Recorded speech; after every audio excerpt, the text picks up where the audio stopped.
Hey guys, so welcome to the Chattanooga Real Estate Pulse. Today, I want to be your knowledge broker and let you know exactly what you need to do when it comes to making the right choice, your guide to hiring a buyer's agent.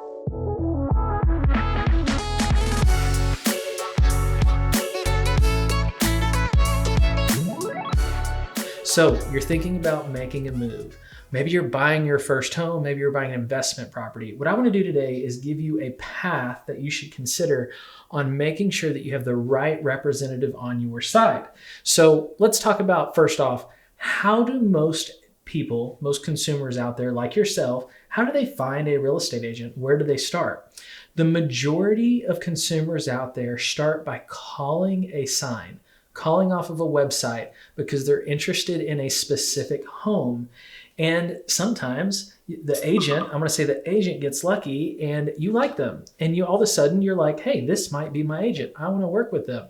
Well, likability does go a long way and it is very important. I absolutely think you should mesh with your agent. It makes total sense. But at the same time, I would hate for you to go down a path just based solely on likability and you didn't actually interview the agent to be confident that they're the person you need on your side.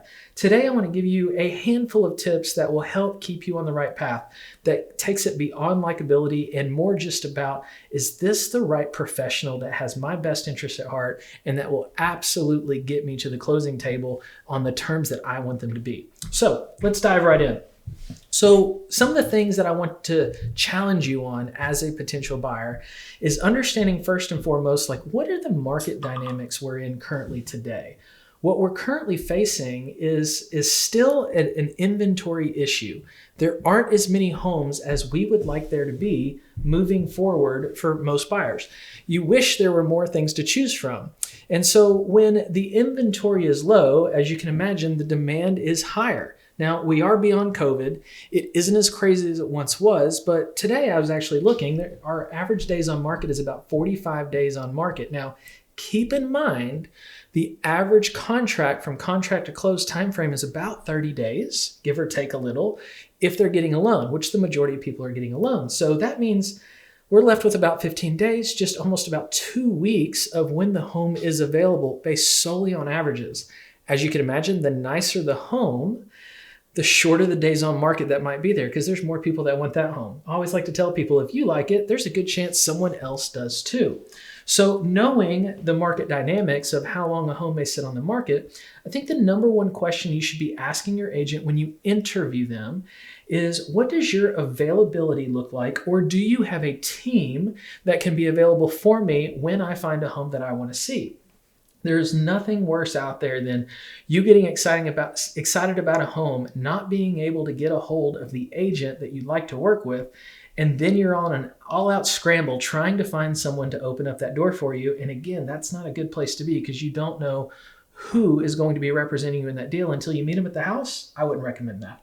So as you're interviewing an agent, I would recommend, one, learn about their availability, and or do they have a team to help support them for when they have a day off? You know, believe it or not, real estate agents do like to take a little bit of time. It's not like most jobs where they have official days off per se, but they may still have a family commitment that they have. They may have another client they're working with. And as much as they want to be all things to all people, they are human. So I would have a conversation with them about, what does availability look like in the event I need you and you're not available? Can be really important.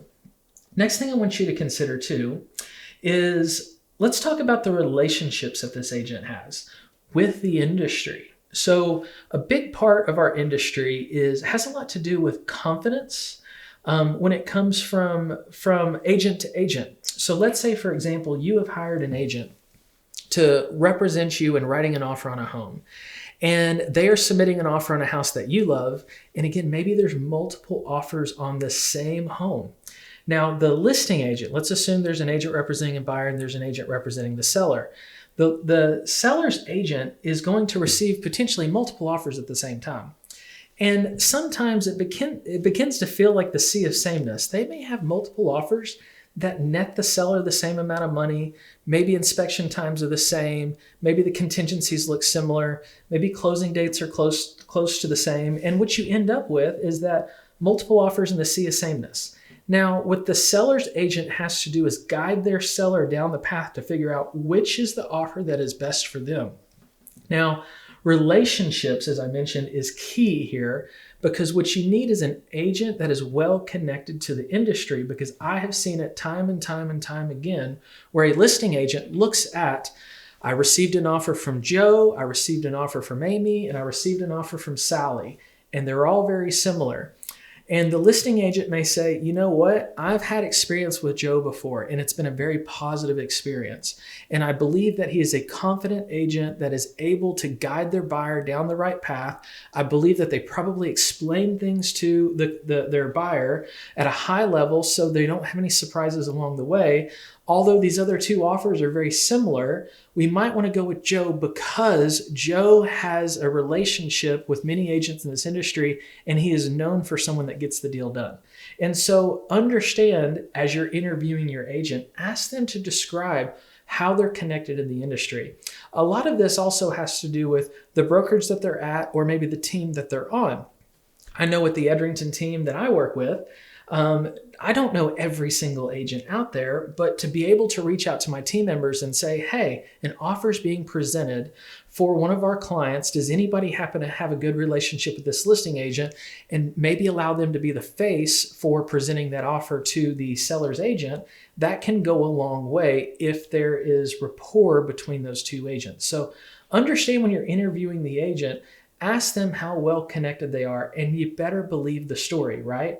You can see through the fluff. As a consumer, you guys are smart. I know you can see through the fluff. So make sure you ask the hard questions to figure out, how well are you connected? How will my offer stand out because of who you are or who you're associated with? That can be really valuable. The next thing I want you to challenge this agent on is purely, what are their statistics? What are the stats? What have they done in the past 12 months, for example? Or again, what has their team done? Because what you're looking for is experience, right? Now, I don't want to knock the new agent because we were all new at one time. New agents also can do an amazing job for you if they're, say, in their first year. But I'd want to know, who is their mentor? Who is their broker? Who's going to help guide them along the path to make sure they do what's right for you? And so when you're asking about stats, the average agent, believe it or not, that sells a home. There's a little over 3,000 agents in the Chattanooga and greater area market. The average agent that actually sells a home sells about 4 houses a year. Now, if you think about that, 1 a quarter, that's not a lot of homes. That's not a lot of homes. I would say probably the top 200 to 300 agents in the marketplace here in Chattanooga actually make a healthy living and do a significant amount of business. So I would ask them, how many homes have you sold in the past 12 months? And maybe you really like them and their number is not as high as you would like it to see.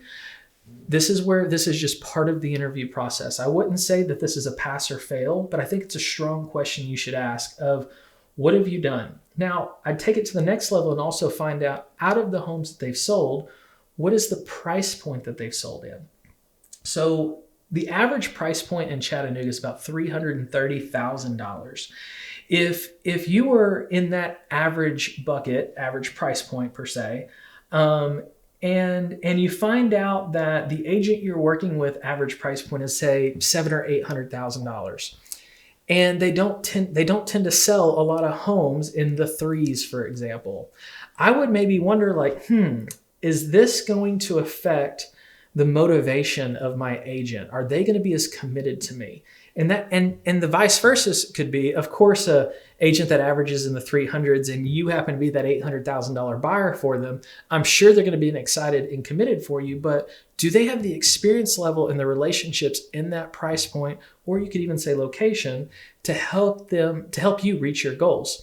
So when it comes to statistics, I would learn about their price point, and I'd also want to learn about how many homes have they sold, again, or their organization. And if you're leaning on the organization, who is there to help them?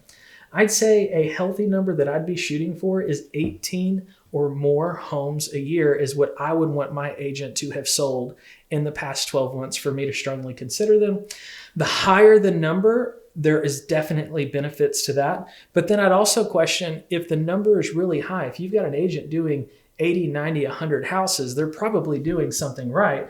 I might just ask more questions about support, availability, And I want to make sure that I am an asset to that agent. I'm excited. I want to be someone that they want to do business with. So I don't want to fall into just becoming a number, right? Again, there's no right or wrong here. I just want you to ask questions and know in the interview process who you are getting. As you can see, there's a lot to making the right choice and hiring a buyer's agent.